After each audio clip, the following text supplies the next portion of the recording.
Афанасий Николаевич, что вас вынудило сегодня выйти в одиночный пикет? Ну, дело в том, что, как вы знаете, да, 14 сентября у нас выборы, и сегодня допускается просто очень много этого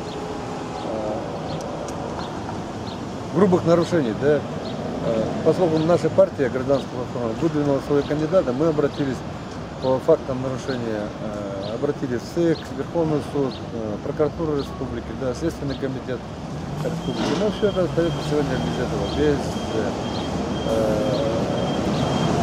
без ответа, да, хотя по выборам установлены есть рамки, да, установлены рамки, это в течение 5 дней должны отреагировать. До сих пор не реагируют, поэтому мы вынуждены сегодня, вот я вынужден как гражданин, да, Российской Федерации, который должен использовать свое конституционное право на выбор, да, я вышел на одиночный пикет. Ну, дело в том, что и раньше я предупреждал, да, о том, что если так дальше будет продолжаться, мы будем делать, я и мои сторонники будем выходить на бессрочные пикеты, если вот такой беспредел будет продолжаться. Вот.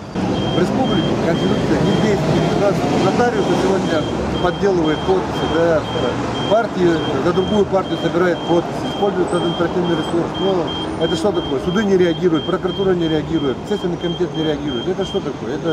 Это просто, ну, пора устанавливать конституционный порядок, да, в отдельно взятом субъекте Российской Федерации. Вот, поэтому вот такой отчаянный шаг. Да. Говорите, пожалуйста, какие-то проблемы с правоохранительными органами были или нет? Я скажу, что я сегодня не согласен с проводимыми муниципальным фильтром, с результатами. Из-за этого я сегодня вышел на одиночный пикет добровольно.